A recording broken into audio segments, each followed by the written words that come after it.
Esta semana tenemos para presentarles el edificio Neptuno 34, ubicado en Viamonte, esquina Bolívar, en plena loma de Estela Maris y a metros de Playa Varese.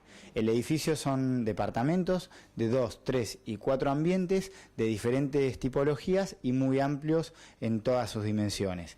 La particularidad del edificio es que, además de la excelente calidad de construcción, porque como todo edificio de primera calidad, cuenta con carpintería de aluminio con doble vidrio, calefacción por radiadores, pisos de porcelanato en living comedor, amoblamientos completamente terminados tanto de cocina como placares, y tiene la particularidad que como servicios cuenta con, o va a contar con, un quincho con parrilla para el consorcio, y luego va a tener una jaula y un patín green para los amantes del golf que puedan practicar en su casa cuando dispongan. Es una zona ideal para salir a caminar y disfrutar del sol, y en este caso tenemos la tranquilidad y garantía que construye Edificadora Fiorentini, que es tal vez una de las edificadoras más antiguas de la ciudad, con más de 80 años en el mercado.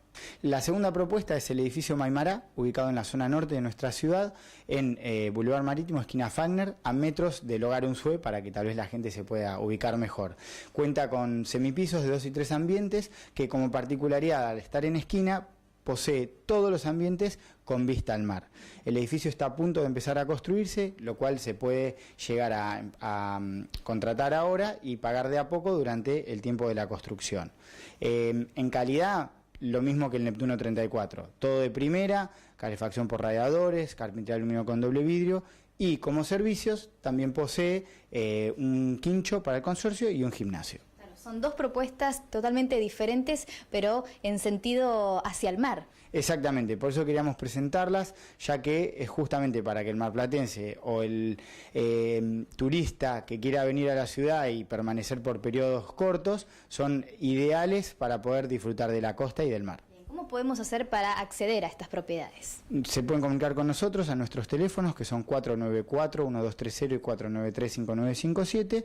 Pueden venir a nuestra oficina, que aquí tenemos toda la información, a Hipólito Yrigoyen 2158, y si no, en nuestra página web, que es www.valenciaspropiedades.com.ar, en la sección de obras nuevas tienen toda la información de los edificios.